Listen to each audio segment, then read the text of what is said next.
Udara pagi di desa Sukamanah masih diselimuti kabut tipis. Ketika Sari membuka jendela kamarnya yang menghadap ke halaman belakang, embun menempel di dedaunan pisang, menetes perlahan ke tanah yang lembab. Suara ayam berkokok bersautan dengan lolongan anjing dari kejauhan. Di dapur, terdengar dentingan sendok dan panci. Bu Lastri, ibu mertuanya, sudah lebih dulu bangun, menyiapkan sarapan seperti biasanya. Sari menarik napas panjang. Ini sudah bulan ketiga ia tinggal di rumah keluarga suaminya. Andi, rumah itu besar dan tua. Berdinding tembok tebal berwarna abu kusam dengan halaman depan yang luas dan pohon mangga yang menaungi teras. Di mata orang luar, rumah itu megah. Tapi bagi Sari, ada hawa dingin yang kadang muncul tanpa sebab. Semacam kesunyian yang terlalu dalam. Setiap pagi, Sari menjalani rutinitasnya dengan hati-hati. Ia membantu Bu Lastri memasak, menyapu teras, lalu menyiram bunga di taman kecil dekat pagar. Semua gerak-geriknya masih terasa canggung, seolah setiap langkah harus diperhitungkan agar tidak menyinggung siapapun. Ia tahu posisinya sebagai menantu baru. Dan yang tinggal serumah dengan mertua memerlukan kehati-hatian. Andi, suaminya, berangkat bekerja lebih pagi dari biasanya. Ia bekerja sebagai pegawai proyek di kota dan hanya bisa pulang sore hari. Sari selalu menyiapkan sarapan dan bekal untuknya. Nasi hangat, telur dadar, dan sambal terasi yang disukainya. Setiap kali Andi pamit, Sari selalu melambaikan tangan dari teras, menatap motornya menjauh di jalanan yang berkabut. Saat itu, hatinya terasa hangat. Meski di sisi lain ada sebersit rasa sepi yang pelan-pelan tumbuh, Pak Wiryo, ayah mertua Sari, biasanya baru turun dari kamar setelah matahari meninggi. Lelaki itu berumur sekitar 60. Tubuhnya tegap dan masih gagah untuk usianya. Dahulu ia adalah kepala desa yang disegani, dan wibawanya masih menempel kuat, namun sikapnya terhadap Sari selalu kaku dan dingin. Ia jarang berbicara, hanya mengangguk atau mengeluarkan gumaman pendek jika Sari menyapanya. Dalam diam itu, Sari merasakan tekanan yang aneh. Bukan sekadar penghormatan dari seorang menantu kepada mertua, tetapi seperti ada jarak yang sengaja diciptakan. Pernah suatu pagi, ketika Sari sedang menyapu ruang tengah, Pak Wiryo melintas. Ia berhenti sejenak, menatapnya dari ujung kepala sampai kaki. Tatapannya datar tapi lama, membuat Sari gugup. "Sudah makan?" tanya Pak Wiryo akhirnya. "Sudah, Pak," jawab Sari dengan cepat menunduk. Lelaki itu hanya mendengus pelan, lalu berjalan menuju teras sambil menyalakan rokoknya. Bau asapnya memenuhi ruangan, menempel di tirai dan langit-langit. Setelah itu, suasana kembali hening. Bu Lastri berbeda dengan suaminya, tampak lebih ramah. Ia sering berbicara lembut pada Sari. Meski tak jarang juga menasihatinya dengan nada halus tapi menusuk. Kalau tinggal di rumah orang tua, harus tahu batas. Jangan terlalu sering keluar rumah tanpa izin, katanya suatu sore sambil mengiris cabai. Sari hanya mengangguk. "Ya, Bu. Dan kalau ada apa-apa, jangan langsung cerita ke Andi." Lelaki itu cepat tersulut. "Nanti malah bikin ribut." Sari kembali mengangguk, menelan semua kata itu tanpa berani membantah. Hari-hari berlalu seperti itu. Tenang tapi penuh tekanan halus yang sulit dijelaskan. Kadang di sore hari, Sari duduk di teras, sambil menatap matahari tenggelam di balik pepohonan jati. Ia membayangkan memiliki rumah kecil sendiri bersama Andi, jauh dari bayang-bayang orang tua, di mana ia bisa bebas tertawa dan menata hidup tanpa rasa sungkan. Tapi setiap kali Andi pulang, wajahnya terlihat lelah. Ia hanya ingin istirahat, makan malam, lalu tidur cepat. Impian itu pun selalu tertunda untuk dibicarakan. Meski begitu, Sari tidak kehilangan semangat. Ia mulai mengenal beberapa tetangga. Bu Rini yang sering lewat menjajakan sayur, dan Pak Dharma, tukang kebun tua yang kadang membantu membersihkan halaman. Mereka menyukai Sari karena sikapnya yang sopan dan ramah. Namun, ada sesuatu yang sering mereka ucapkan dengan nada samar. "Rumah ini sudah lama sepi, Mbak Sari. Dulu ramai waktu Pak Wiryo masih menjabat. Sekarang kayak dingin ya," kata Bu Rini sambil menyerahkan bungkusan sayur. Sari hanya tersenyum tipis. "Mungkin karena rumahnya besar, Bu, tapi kadang saya dengar suara dari dalam malam-malam. Mbak, padahal lampu udah mati semua." Sari terdiam, lalu memaksakan senyum. Mungkin angin." "Bu," mereka tertawa kecil. Namun di dada Sari, tawa itu meninggalkan rasa aneh yang tak bisa ia jelaskan. Malam hari adalah waktu yang paling ia hindari. Setelah Andi tidur, rumah terasa terlalu besar. Setiap langkah di lantai kayu menimbulkan gema. Bayi habis, dan setiap bayangan dari cahaya lampu minyak di ruang tengah tampak bergerak sendiri. Sari sering menenangkan diri dengan membaca doa atau mengusap perutnya yang mulai terasa kembung, berharap segera diberi momongan agar suasana di rumah ini lebih hidup. Suatu malam, ketika Sari sedang mencuci piring di dapur, ia mendengar langkah pelan dari arah ruang tamu. Ia berpikir mungkin Bu Lastri.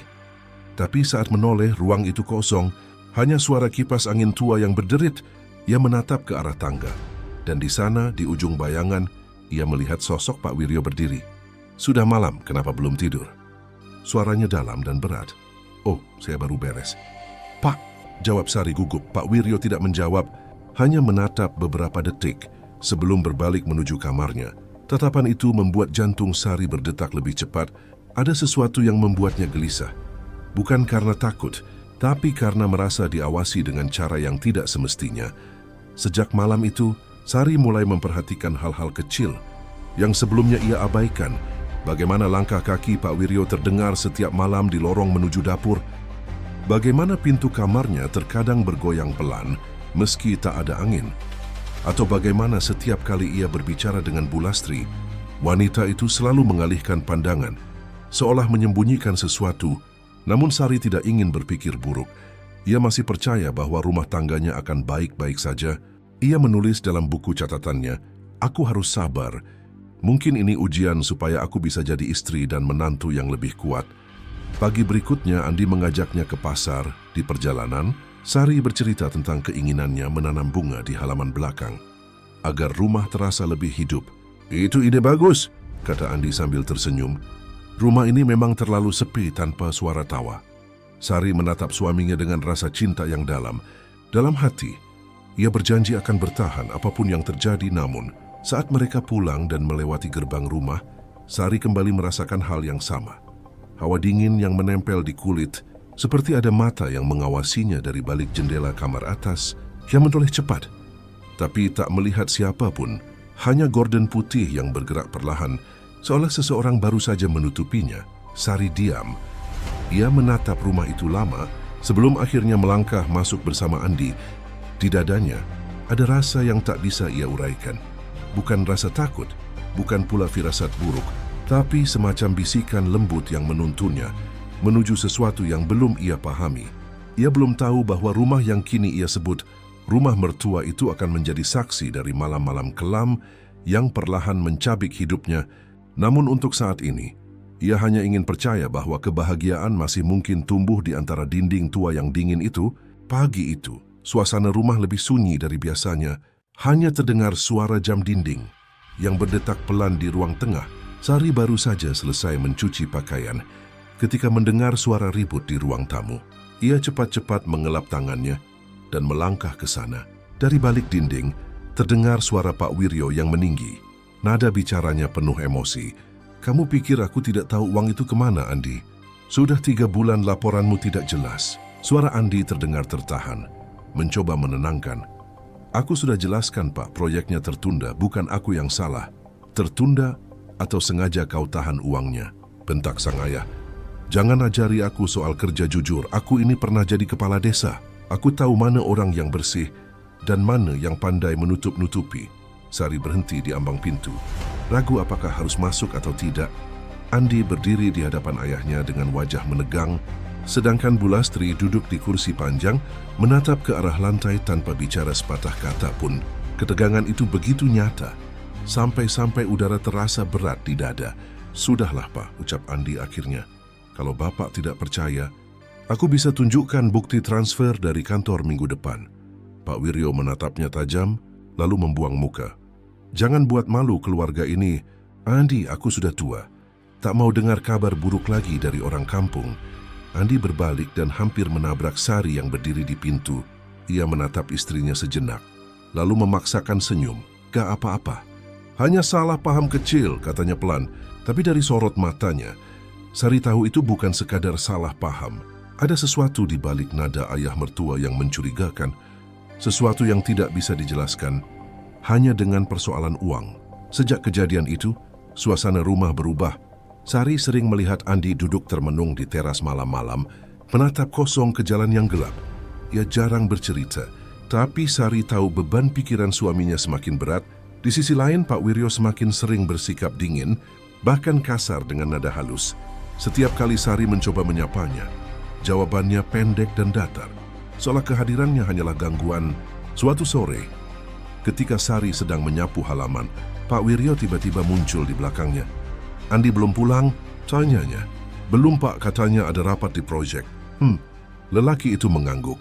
Matanya menyapu tubuh Sari dari kepala hingga kaki, membuat Sari menunduk. "Kamu jangan terlalu sering sendirian di luar. Banyak orang kampung yang suka ngomong kalau lihat perempuan di halaman tanpa suami." "Baik Pak," jawab Sari pelan. Ia tahu maksudnya mungkin baik, tapi cara bicara Pak Wiryo terdengar seperti perintah, bukan nasihat. Sejak hari itu, Sari lebih banyak berdiam di dalam rumah.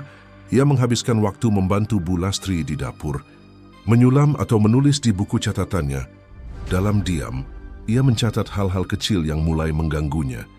Cara Pak Wiryo menatapnya terlalu lama, langkah kakinya yang kadang berhenti di depan kamar Sari pada malam hari, atau suara pintu ruang tamu yang terbuka meski semua orang sudah tidur.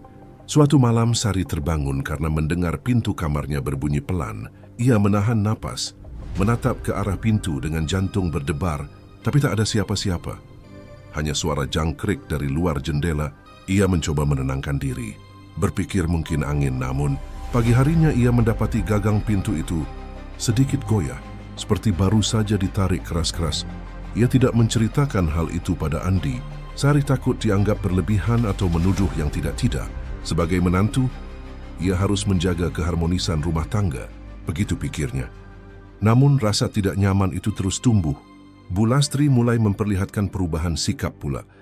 Ia sering memandangi Sari dengan wajah cemas, seolah ingin mengatakan sesuatu tapi urung.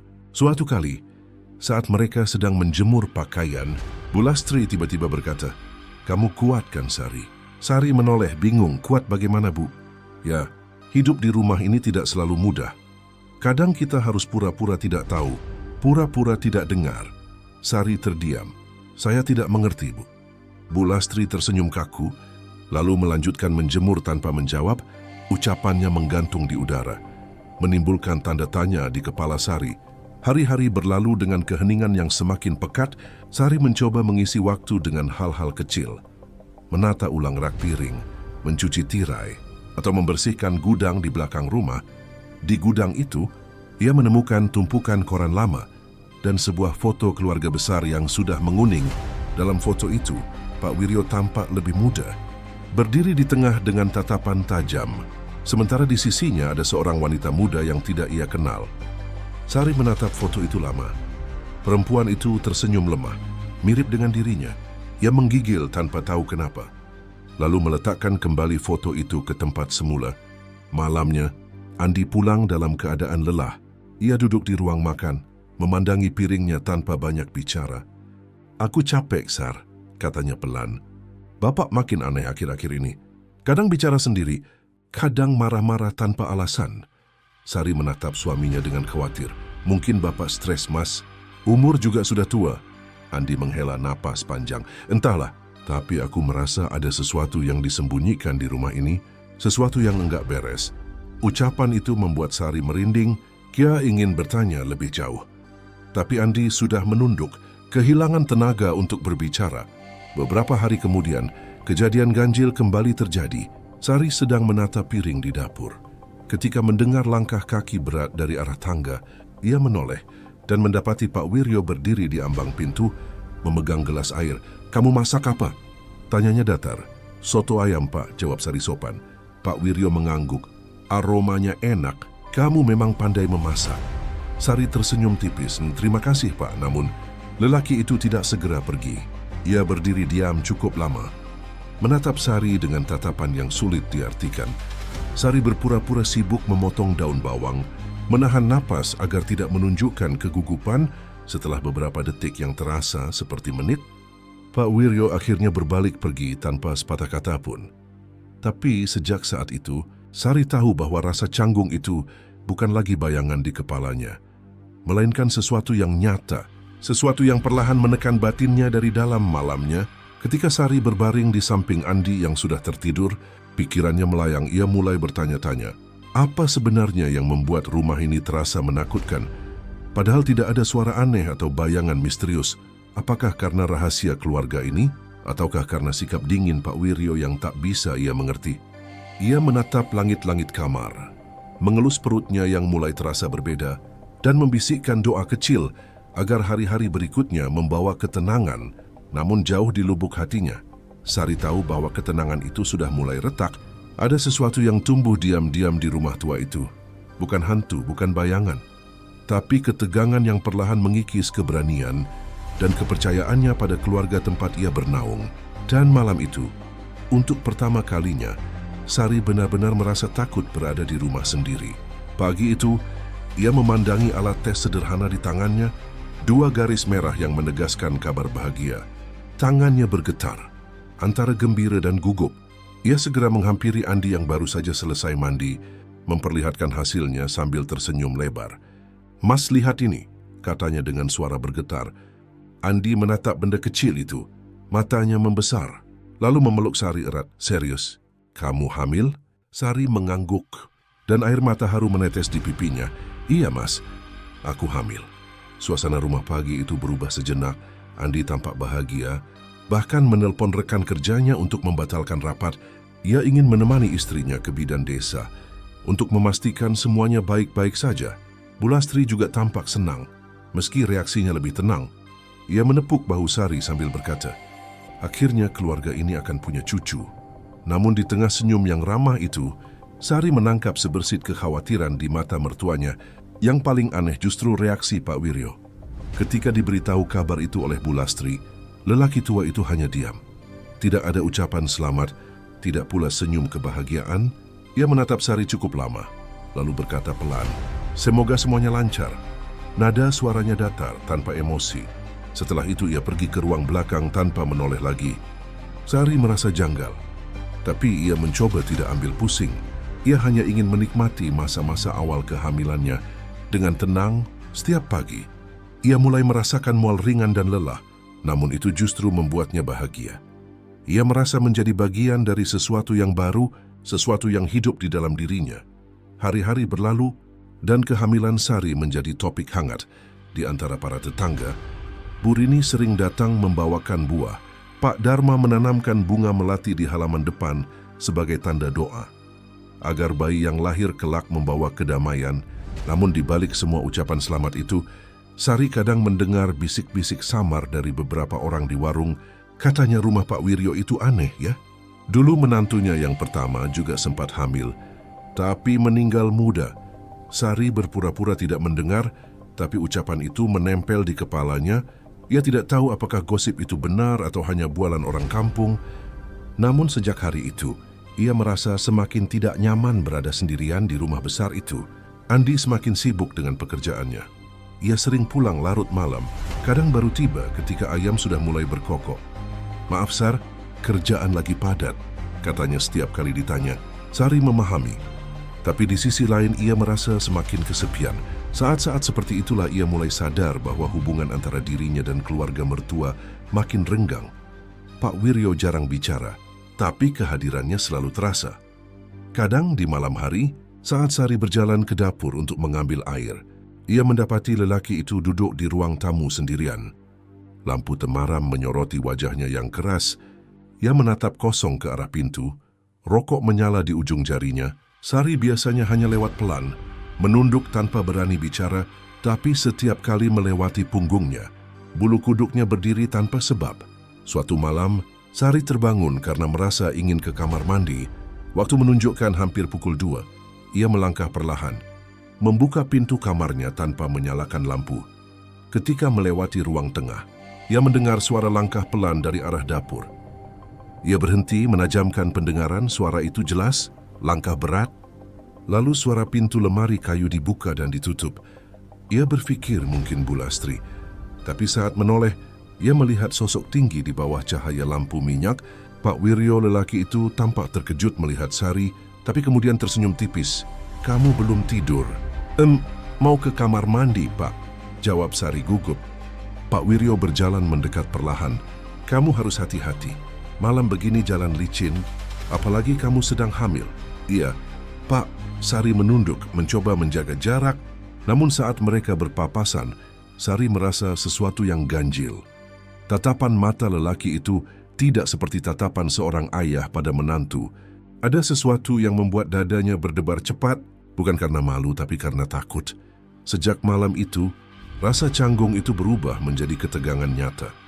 Sari mulai menghindari Pak Wiryo sebisa mungkin.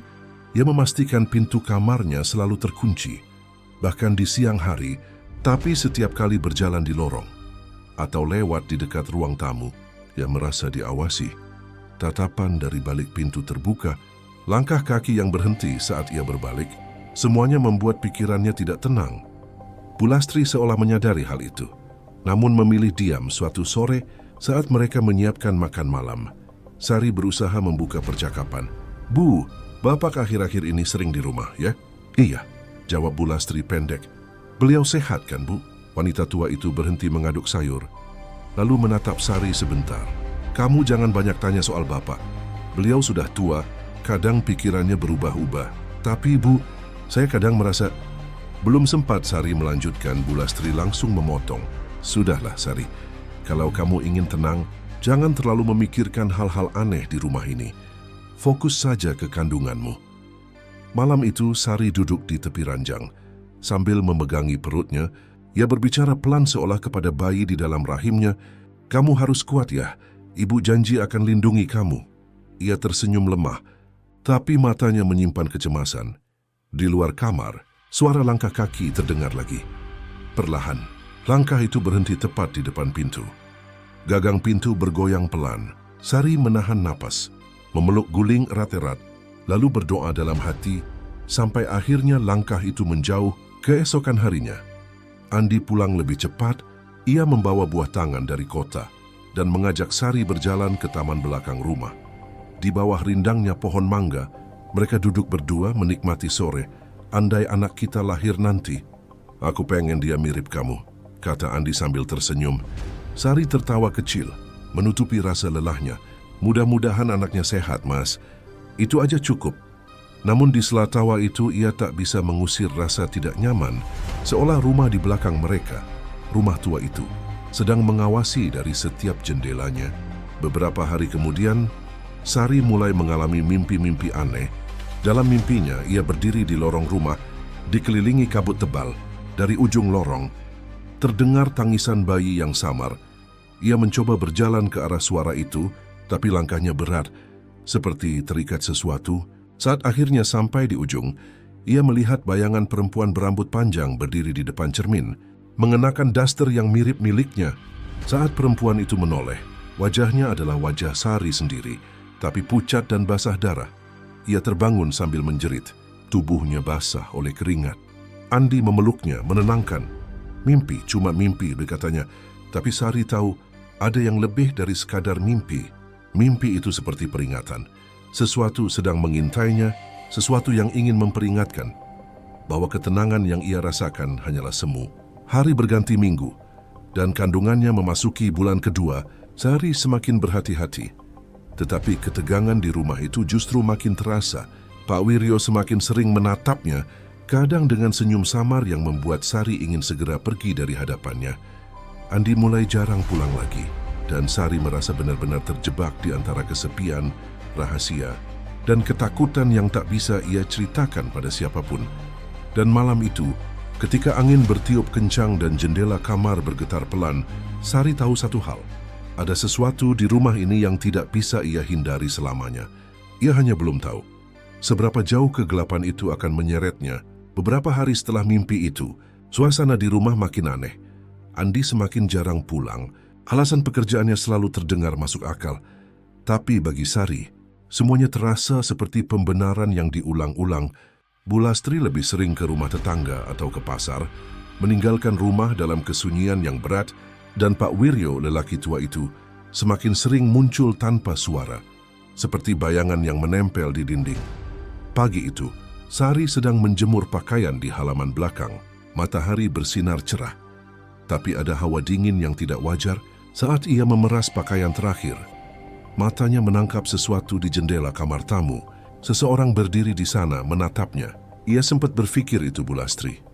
Tapi ketika menatap lebih lama, bayangan itu menghilang, tidak ada siapapun. Ia menggigil dan buru-buru masuk, menutup pintu dapur dengan cepat. Sepanjang hari, ia berusaha mengalihkan pikiran dengan memasak, menata ulang kamar dan beristirahat, namun setiap sudut rumah terasa menekan. Gagang pintu kadang bergetar sendiri, jendela terbuka tiba-tiba meski tidak ada angin. Di ruang tengah, lukisan tua yang tergantung di dinding, seolah menatapnya kemanapun ia bergerak. Menjelang sore, Bu Lastri berpamitan pergi ke rumah saudaranya yang sakit di kampung sebelah. Kalau malam jangan keluar kamar, pesannya. Rumah ini banyak nyamuk, nanti kamu digigit. Sari hanya mengangguk.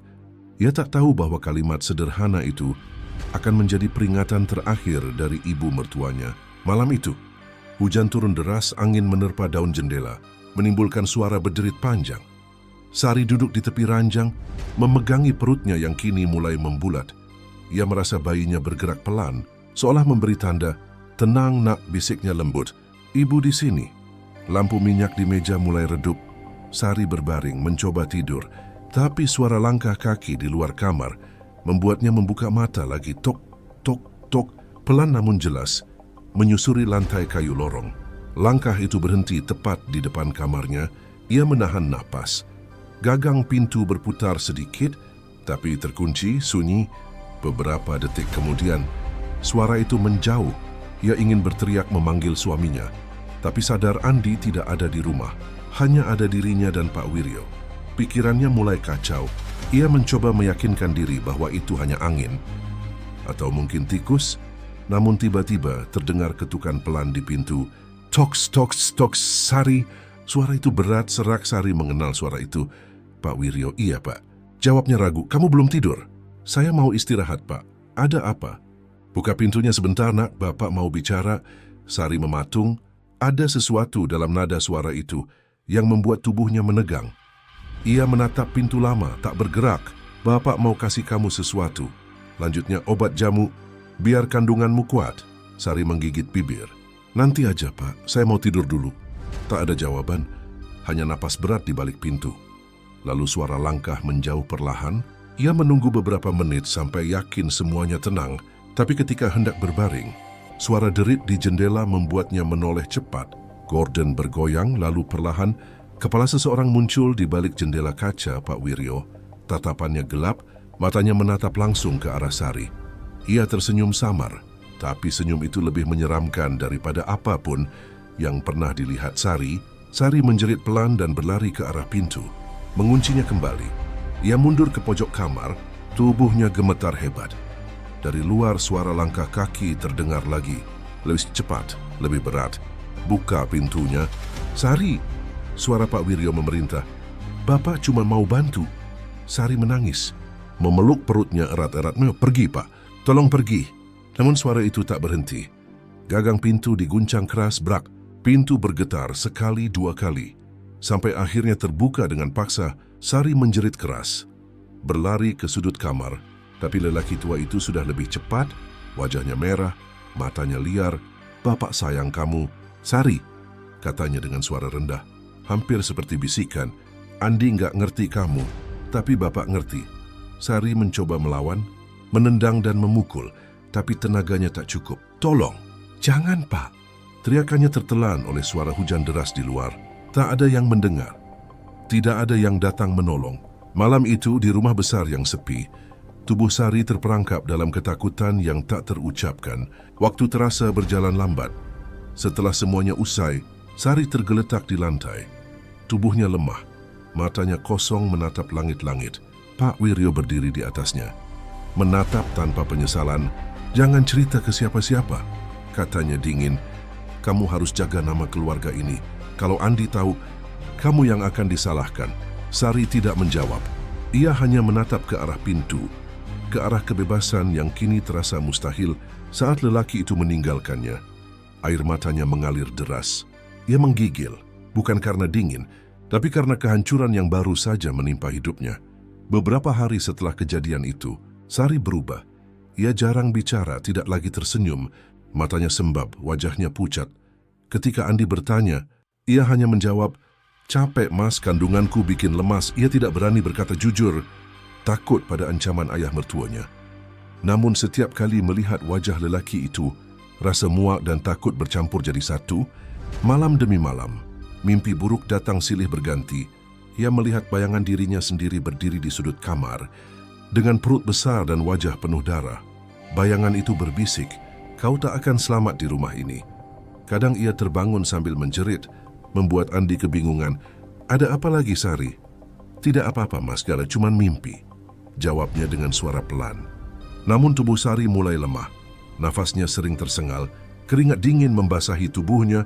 Ia mulai merasa nyeri di perut bawah, tapi ia takut pergi ke bidan, takut rahasianya terbongkar. Hingga suatu malam, rasa sakit itu datang lebih kuat. Ia berpegangan pada dinding, berjalan terseok menuju kamar mandi. Setiap langkah seperti ditusuk dari dalam. Di tengah rasa sakit itu, suara langkah terdengar lagi. "Sari," suara berat itu. Lagi-lagi, Sari menoleh dengan mata penuh air mata. "Pergi, Pak. Jangan dekati saya." Pak Wiryo mendekat. Senyum itu kembali muncul. "Sudahlah, kamu sudah milik keluarga ini." Sari menjerit sekuat tenaga, lalu pingsan di lantai dingin. Pagi harinya, Bulastri pulang dan menemukan Sari tergeletak di kamar. Tubuhnya kaku, wajahnya membiru, tangannya masih memegangi perut yang sudah tidak lagi bergerak. Jeritan Bulastri menggema ke seluruh rumah. Namun di balik tangisan itu, ada tatapan kosong Pak Wiryo yang berdiri di sudut ruangan. Tanpa ekspresi, seolah semuanya hanyalah bagian dari takdir yang tidak perlu disesali.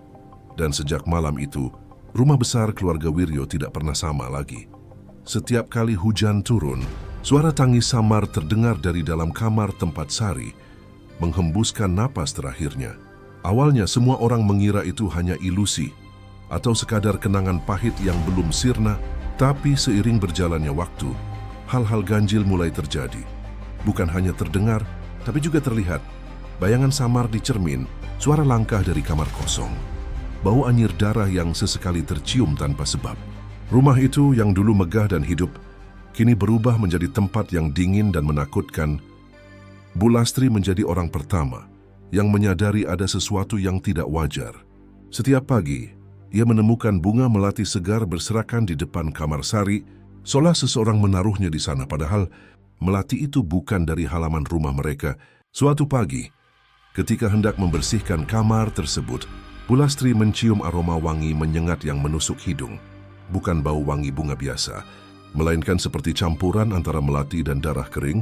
Ia membuka jendela lebar-lebar, berharap udara pagi bisa mengusir aroma aneh itu. Namun tiba-tiba, kaca jendela bergetar sendiri, seperti ada yang menepuknya dari luar. Ketika ia menoleh, tidak ada siapapun di sana, hanya angin yang membawa embun dan sisa dedaunan kering dari pohon mangga. Sejak itu, Bulastri mulai sering melamun, wajahnya pucat, tubuhnya tampak lemah. Ia tidak pernah lagi berani tidur di kamar sendirian. Bahkan, terkadang ia tidur di ruang tamu sambil memeluk sajadah.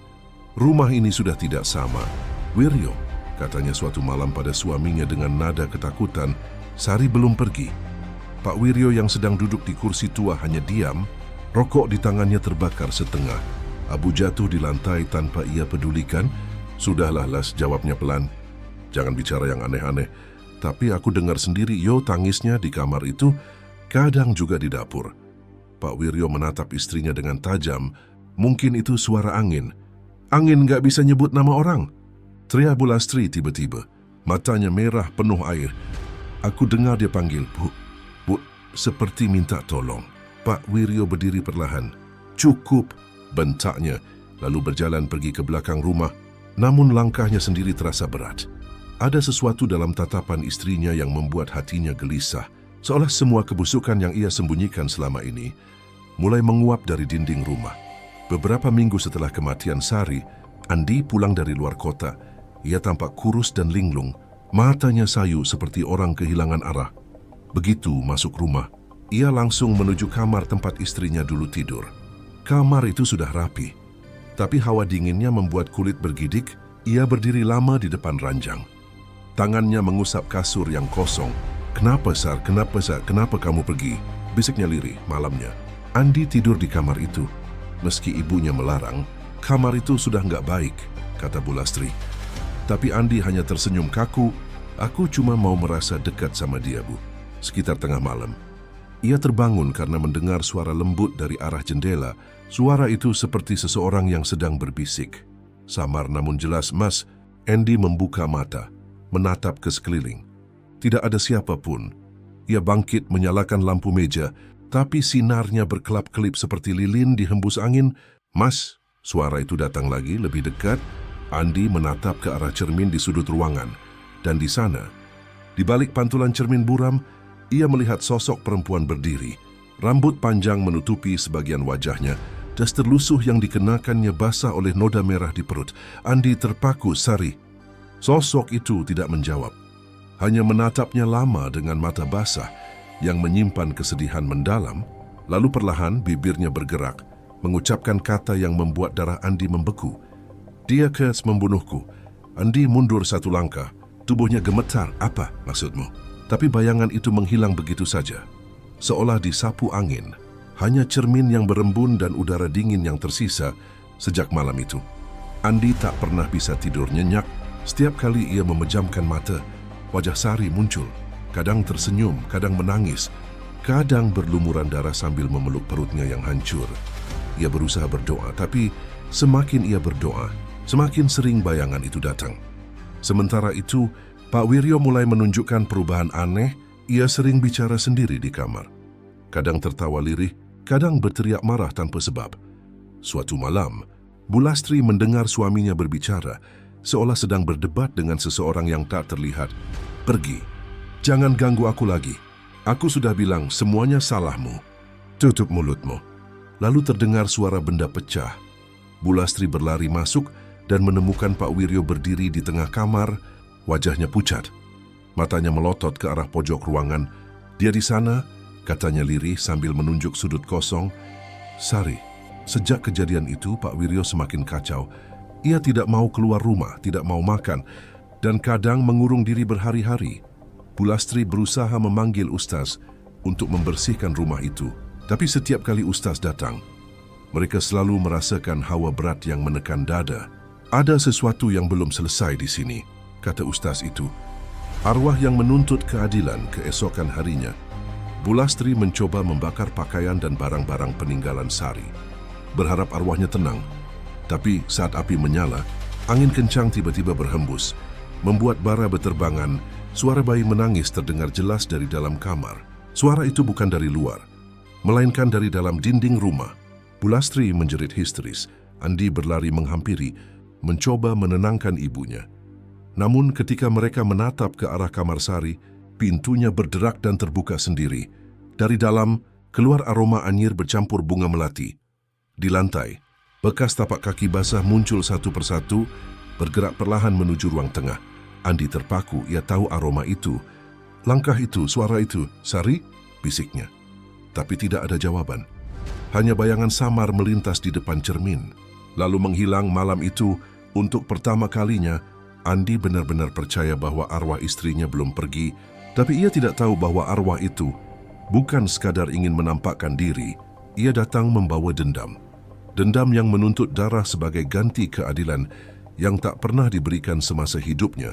Dan di ujung malam, saat semua tertidur, dari kamar Sari terdengar bisikan lirih yang nyaris seperti doa.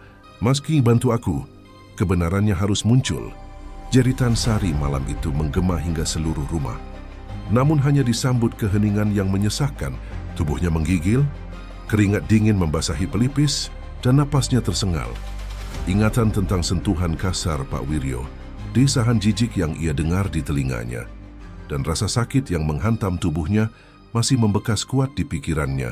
Ia berusaha menenangkan diri, menatap ke sekeliling kamar yang gelap, tapi bayangan itu seolah masih di sana, berdiri di sudut ruangan, menatapnya dengan mata yang haus dan kotor. Pagi datang, tapi malam di hati Sari tidak pernah benar-benar berakhir. Ia duduk di tepi ranjang, menatap kosong ke arah jendela. Langit yang biasanya memberinya ketenangan kini terasa seperti tirai kelam yang menutup segala harapan. Ketika Andi masuk, Membawa secangkir teh hangat, Sari memaksakan senyum. Ia tidak sanggup berkata apapun tentang apa yang terjadi. Mulutnya terkunci oleh rasa takut. Takut kehilangan suaminya. Takut dicap gila.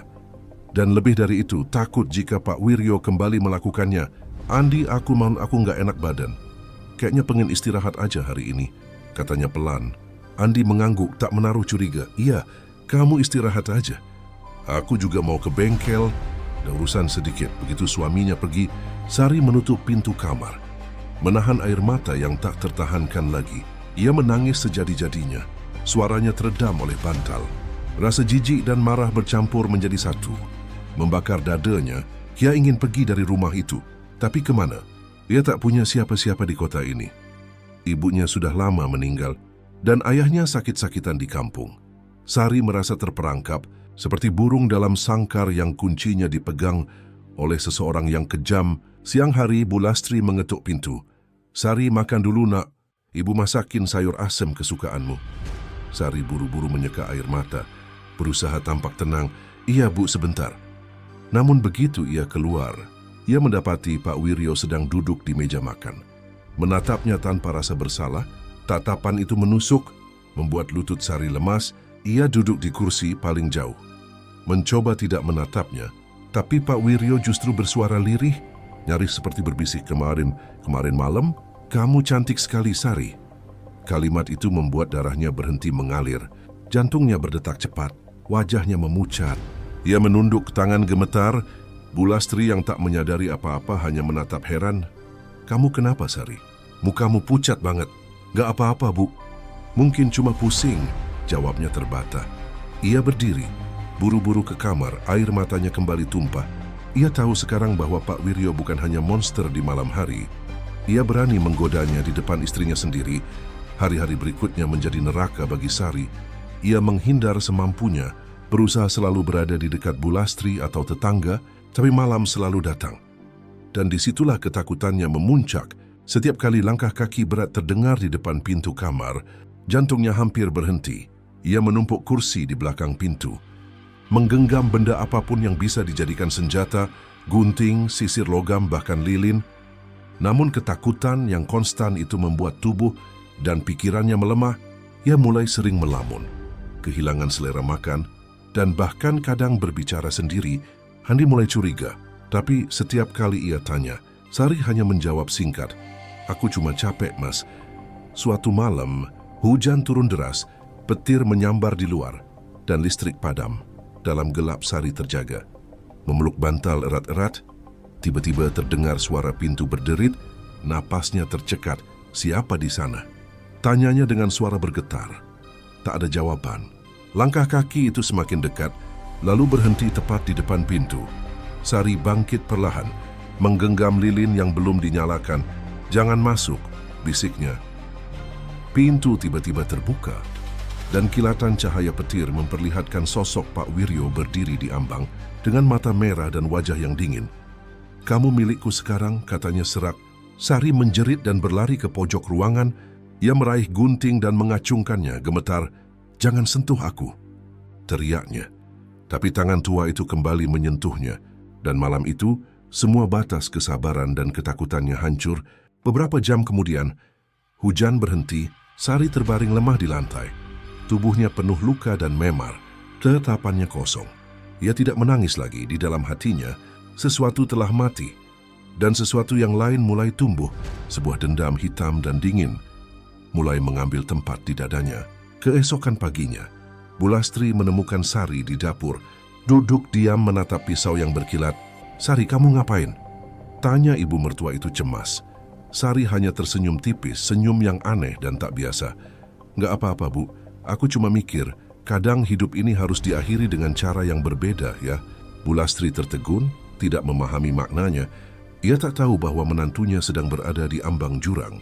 Antara kewarasan dan kegelapan, Sari mulai bicara dengan dirinya sendiri. Dengan bayangan di cermin, kadang ia mendengar suara lirih. Suara bayi menangis di telinganya, padahal ia belum tahu bahwa di dalam rahimnya, benih kehidupan sedang tumbuh dari tragedi yang begitu kelam. Malam berikutnya, Sari bermimpi aneh. Ia berdiri di halaman rumah. Hujan darah turun dari langit. Dan sosok perempuan berwajah pucat menatapnya. Dari cermin air, "Kau tidak sendiri," bisik suara itu. "Aku bersamamu." Sari terbangun dengan keringat dingin, tapi ada sesuatu yang berubah di matanya. Tatapannya tidak lagi sekadar takut, ada kilatan kebencian di sana. Api yang siap membakar segalanya. Dalam kegelapan kamar itu, Sari berjanji pada dirinya sendiri, suatu hari semuanya akan membayar. Dan sejak malam itu, keheningan rumah keluarga Wiryo mulai berubah menjadi sesuatu yang menakutkan. Karena di dalam dada seorang perempuan yang hancur, telah tumbuh sesuatu yang jauh lebih berbahaya dari rasa takut. Dendam yang tidak akan pernah padam. Sejak malam itu, keheningan rumah keluarga Wiryo tak lagi sama. Di dalam dada Sari, janji untuk membalas telah tertanam seperti benih di tanah gersang. Tumbuh dalam diam, tapi perlahan menembus permukaan. Membawa bau kematian dan luka, setiap hari ia tersenyum, seolah tak terjadi apa-apa. Namun di balik tatapan lembutnya, ada sesuatu yang membara. Tubuhnya mulai lemah, sering mual di pagi hari. Awalnya ia mengira karena stres dan kurang tidur, tapi ketika Bu Lastri memaksanya memeriksa ke bidan, kenyataan itu datang menghantamnya. Ia hamil. "Selamat ya Bu Andi," ujar bidan dengan senyum ramah. Kandungan ibu sudah hampir 2 bulan. Sari nyaris kehilangan napas. Ia duduk diam di ranjang periksa. Matanya kosong. 2 bulan itu berarti bukan dari Andi. Perutnya mendadak terasa seperti sarang kutukan. Ia ingin menjerit, ingin memukuli dirinya sendiri, tapi hanya air mata yang mengalir diam-diam di pipinya. Bidan yang tak tahu apa-apa menepuk bahunya lembut. Mengira tangis itu tangis bahagia. Di perjalanan pulang, Sari hanya diam, dunia seolah berputar lambat. Di dalam pikirannya, wajah Pak Wiryo muncul lagi dan lagi. Senyum jijik itu menari di pelupuk matanya. Ia ingin melupakan, tapi semakin ia menolak, bayangan itu semakin kuat. Seolah arwah kejahatan itu menempel padanya, menertawakannya dari balik kulitnya sendiri. Sesampainya di rumah, Bu Lastri menyambut dengan bahagia. "Alhamdulillah, aku bakal jadi nenek," katanya riang. Andi pun terkejut, tapi matanya berbinar. "Ih, serius sayang? Kita bakal punya anak?" Sari hanya mengangguk pelan, menahan perih di dadanya. Ia tak punya kekuatan untuk berkata jujur. Melihat suaminya begitu bahagia, hatinya hancur. Ia tahu kebenaran itu akan membunuh Andi, maka ia diam dan pura-pura bahagia. Hari-hari berikutnya, Sari menjadi seperti 2 orang yang berbeda. Di depan Andi dan Bu Lastri, ia tampak lembut dan keibuan. Merawat diri dengan sabar, memasak, menyiapkan sarapan, tapi ketika sendirian matanya berubah kelam. Ia sering menatap cermin lama-lama, seolah berbicara pada bayangan dirinya. Kadang ia tersenyum aneh, kadang ia berbicara pelan, seolah ada yang mendengarkan. "Dia ada di sini," bisiknya suatu malam sambil mengelus perutnya yang mulai membuncit. "Tapi bukan kamu, bukan darah suamiku. Kau bukan anak manusia biasa. Kau anak dari dosa, dan aku akan pastikan kau lahir membawa penebusan." Cermin di depannya berembun, dan dalam pantulan samar, seolah ada bayangan perempuan lain di belakangnya. Sosok itu pucat, dengan mata hitam pekat, menatap Sari seperti bayangan dirinya yang gelap. Suara lirih bergema di kepalanya. "Jangan biarkan dia hidup tenang. Hukum mereka semua." Sari menutup telinganya, menggigil. "Pergi, jangan bicara lagi." Tapi suara itu tak pernah benar-benar pergi. Sejak hari itu, setiap malam ia mendengar bisikan-bisikan yang membuatnya sulit tidur. Kadang terdengar tangisan bayi, kadang suara perempuan menangis dari dapur, memanggil namanya berulang kali. Andi mulai khawatir. "Kamu sering melamun, sayang. Kalau capek, kita bisa pindah rumah sementara. Biar kamu tenang." Sari tersenyum samar. "Rumah ini harus tetap kita jaga, Mas. Aku sudah menyatu dengan tempat ini." Jawaban itu membuat Andi terdiam. Ada sesuatu dalam nada Sari yang dingin dan tak biasa. Tapi ia mencoba mengabaikannya. Ia tak tahu bahwa istrinya sudah mulai kehilangan batas antara sadar dan gila. Sementara itu Pak Wiryo tetap bersikap seperti biasa, dingin di depan keluarga, tapi kadang tatapannya ke arah Sari menyimpan ketakutan. Ia tahu apa yang ia lakukan salah, tapi entah mengapa, sejak kejadian malam itu, hidupnya seperti dihantui. Ia sering terbangun tengah malam, mendengar langkah kaki perempuan di depan kamarnya. Pernah suatu malam, ayah melihat bayangan Sari berdiri di ujung lorong dengan mata merah dan wajah pucat. Tapi ketika lampu dinyalakan, tak ada siapa-siapa. Las, kamu lihat Sari barusan lewat sini? Tanya Pak Wiryo gemetar. Bu Lastri menatap heran. Enggak, dia tidur di kamar sama Andi. Kenapa, Pak? Pak Wiryo tak menjawab. Ia hanya menelan ludah, memandangi ujung lorong yang gelap. Ada aroma anyir samar, seperti darah yang mengering, tercium entah dari mana. Semakin hari, suasana rumah itu semakin berat. Hujan sering turun tanpa sebab, lampu sering berkelip, dan udara malam selalu lebih dingin dari biasanya. Bahkan tetangga mulai berbisik, mengatakan rumah keluarga Wiryo angker, karena sering terdengar suara perempuan menangis di malam buta. Suatu sore, Sari duduk di beranda belakang. Menatap pekarangan yang mulai ditumbuhi ilalang, tangannya mengelus perutnya lembut. Kau harus kuat, bisiknya. Kau dan aku akan membalas semua ini. Angin bertiup pelan, membuat rambutnya berantakan. Dari balik semak, suara samar terdengar seperti gumaman. Dan entah kenapa Sari tersenyum. Senyum yang dulu hangat kini berubah menjadi sesuatu yang dingin dan tak manusiawi. Beberapa hari kemudian, Sari mulai sering bermimpi aneh. Dalam mimpinya, ia berjalan di lorong panjang yang dipenuhi darah. Di ujung lorong, Pak Wiryo berdiri dengan tubuh terbakar, memohon ampun, sementara suara bayi menangis nyaring. Setiap kali ia terbangun, matanya basah. Tapi bukan karena takut, ada kepuasan aneh yang ia rasakan. Seolah mimpinya adalah firasat akan datangnya balas dendam yang nyata. Sampai akhirnya, suatu malam, Sari duduk di ruang tamu sendirian. Di tangannya, ia menggenggam foto keluarga mereka.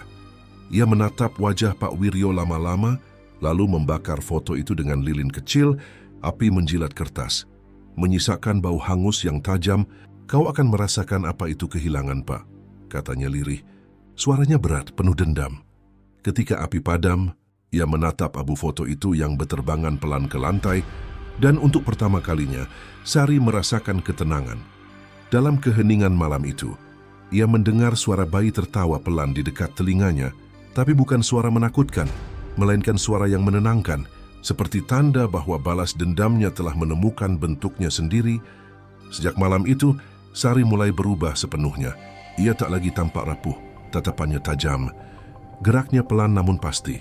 Ia bicara lembut, tapi dalam setiap kata ada sesuatu yang dingin, seolah ada roh lain yang berbicara melalui dirinya. Malam-malam berikutnya akan menjadi saksi, karena benih dendam di rahimnya bukan hanya tumbuh menjadi kehidupan baru, tetapi juga menjadi kutukan yang siap menelan siapapun yang bersalah. Malam-malam berikutnya menjadi saksi perubahan yang semakin nyata pada diri Sari. Benih dendam yang tumbuh di rahimnya kini seperti memiliki jiwa sendiri, menuntun langkah, menembus pikirannya, dan menggerakkan tubuhnya di luar kendali. Sejak malam di mana ia mendengar tawa bayi di telinganya, sesuatu dalam diri Sari terasa berbeda. Ia tidak lagi takut. Ia seperti telah menyatu dengan sesuatu yang gelap, sesuatu yang menunggu saat untuk membalas semua dosa yang ditanamkan di rumah itu. Rumah keluarga Wiryo kini seolah diselimuti kabut dingin yang tak pernah pergi. Angin malam membawa aroma aneh seperti bunga bangkai yang membusuk, dan dari lorong-lorong gelap sering terdengar suara lirih. Entah itu bisikan, rintihan, atau tangisan. Bu Lastri mulai gelisah. Rumah ini kenapa jadi begini, Pak? Saya sering dengar suara bayi menangis dari dapur malam-malam. Pak Wiryo hanya diam, tapi keringat dingin membasahi pelipisnya. Ia tahu suara itu bukan halusinasi. Ia sendiri sudah beberapa kali mendengarnya. Suara yang datang dari arah kamar Sari. Suara yang membuat darahnya membeku. Suatu malam, Pak Wiryo terbangun oleh suara seperti benda jatuh. Ia melangkah keluar kamar, menenteng senter. Lorong rumah tampak panjang dan gelap. Ketika ia menyorotkan cahaya ke arah dapur, ia melihat Sari berdiri di sana memunggunginya, mengenakan daster putih yang basah oleh darah. Dari bagian bawah tubuhnya, tangannya menggenggam pisau dapur, dan di depannya ada seekor ayam yang sudah terpotong lehernya. Darahnya menetes di lantai, mengalir membentuk pola aneh. Sari, kamu ngapain, nak? Suara Pak Wiryo bergetar. Sari perlahan menoleh, wajahnya pucat, matanya merah, seperti bukan milik manusia. Dia lapar, Pak, jawabnya datar. Anak ini lapar darah. Pisau di tangannya bergetar, lalu ia tertawa kecil. Suara tawanya datar, serak, tidak seperti dirinya. Pak Wiryo mundur selangkah, ngeri melihat senyum aneh itu. Tapi sebelum ia sempat berkata apa-apa lagi, Sari berjalan melewatinya dengan tenang, menuju kamarnya sambil berbisik, "Tenang saja, Pak. Waktunya belum tiba." Keesokan harinya Sari bertingkah seolah tidak terjadi apa-apa.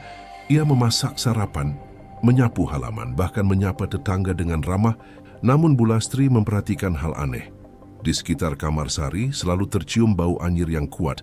Kadang ia mendengar suara seperti seseorang berbicara dari dalam kamar. Padahal Sari sedang sendiri. "Kau ngobrol sama siapa, Sari?" tanya Bu Lastri suatu kali. Sari menoleh dengan senyum lembut. "Sama anak saya, Bu.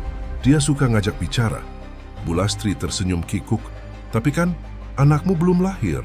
"Belum, tapi dia sudah bisa dengar," jawab Sari sambil menatap perutnya. Suaranya lembut, tapi ada getar aneh di sana, membuat bulu kuduk Bu Lastri berdiri. Hari-hari berlalu, dan keadaan semakin tidak masuk akal. Barang-barang di rumah sering berpindah sendiri. Cermin di kamar Sari sering berembun meski udara kering. Kadang muncul bekas telapak tangan kecil di permukaannya, seolah bayi benar-benar menyentuh dari sisi lain. Andi, yang semula bahagia dengan kehamilan istrinya, mulai resah. Ia merasa istrinya semakin jauh. "Sari, kamu sering ngomong sendiri. Aku takut kamu stres," katanya suatu malam. Sari tersenyum samar. "Aku nggak stres, Mas. Aku cuma ngobrol sama dia." Andi memegang tangannya, tapi tubuh Sari terasa dingin seperti es. Ia menatap wajah istrinya. Dan untuk sesaat, ia seperti melihat sosok lain menatap balik dari dalam mata Sari. Sosok perempuan pucat dengan senyum mengerikan. Ketika malam turun, rumah itu menjadi neraka bagi Pak Wiryo. Suara langkah kaki Sari terdengar di luar kamarnya. Setiap tengah malam, ia mendengar bisikan di telinganya, suara yang menyerupai Sari namun lebih rendah, seperti berasal dari dalam tanah.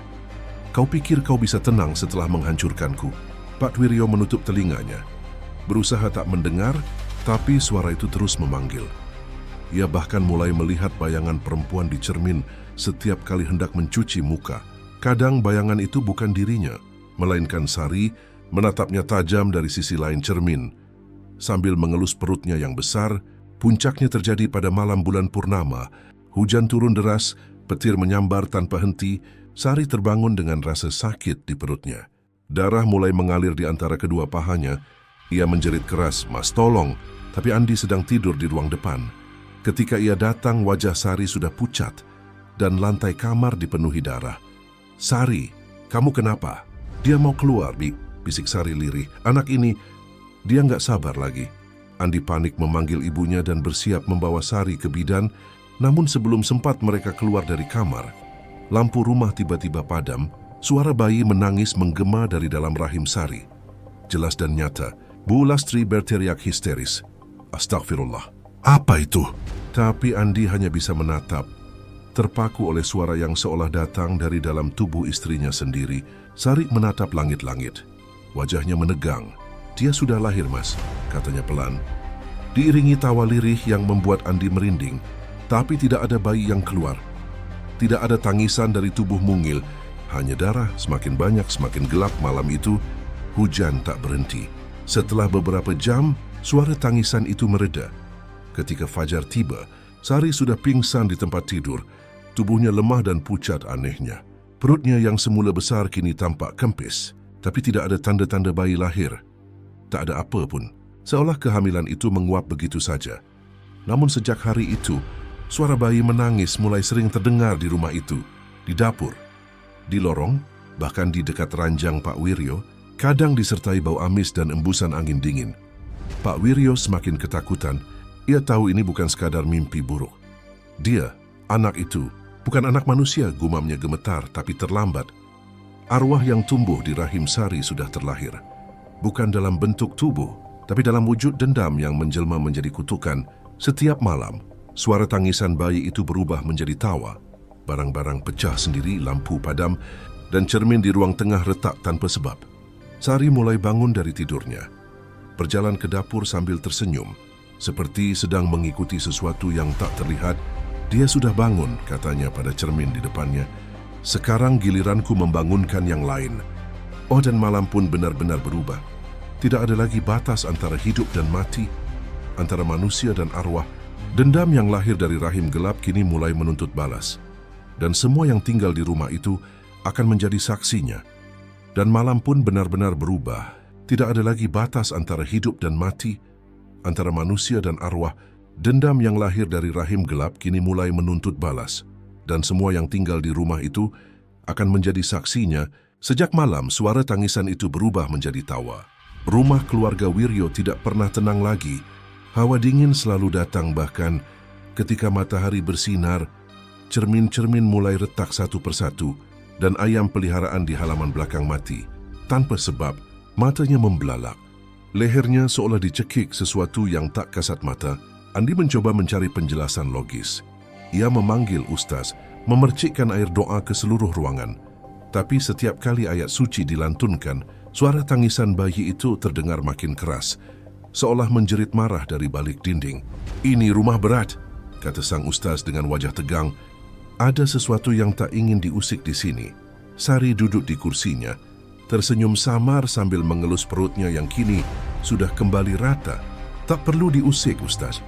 Yang lahir di sini bukan untuk disucikan, tapi untuk membalas." Suaranya pelan, tapi dingin, membuat ustaz itu memucat. Ia menatap Sari dengan ngeri, lalu pamit tanpa banyak bicara. Sejak saat itu, tidak ada lagi orang yang berani datang ke rumah itu. Bahkan tukang sayur pun tak mau berhenti di depan pagar.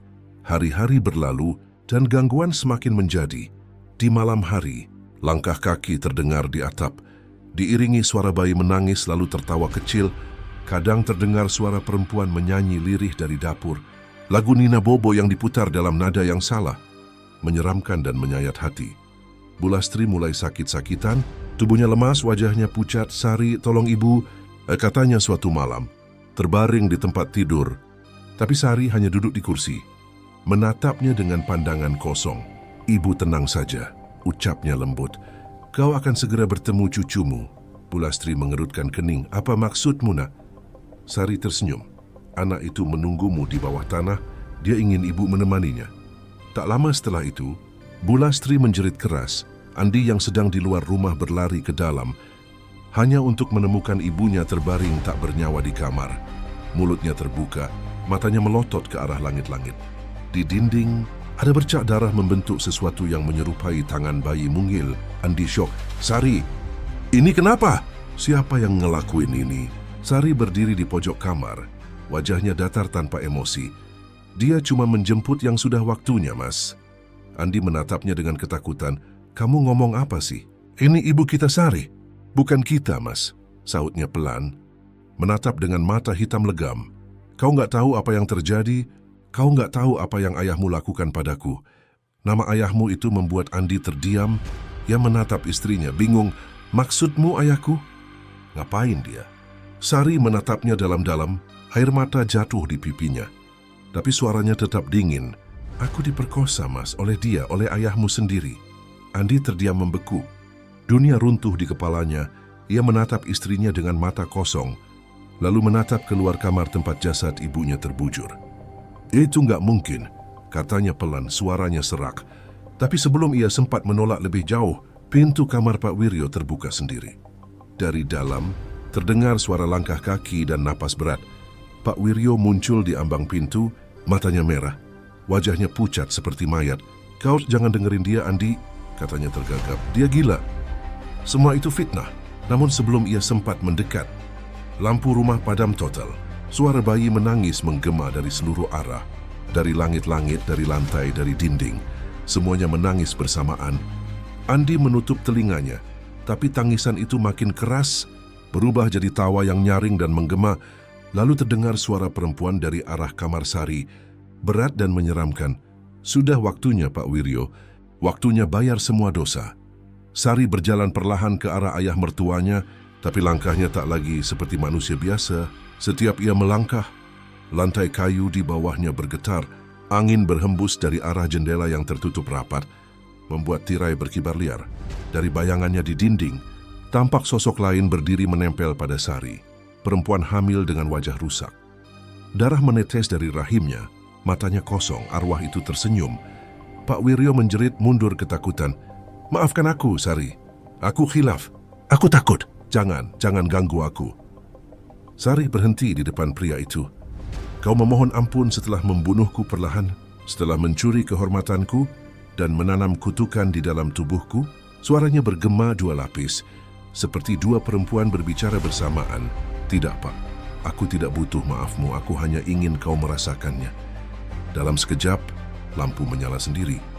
Dan dari langit-langit menetes darah segar. Pak Wiryo menatap ke atas, menjerit saat melihat bayangan bayi kecil merangkak di dinding. Matanya merah menyala, kulitnya seperti terbakar. "Papa!" Andi berteriak panik. Tapi tubuh ayahnya sudah terangkat ke udara, tercekik oleh tangan-tangan tak terlihat. Suara bayi itu tertawa nyaring. Dan detik berikutnya, kepala Pak Wiryo terhempas ke lantai dengan bunyi keras.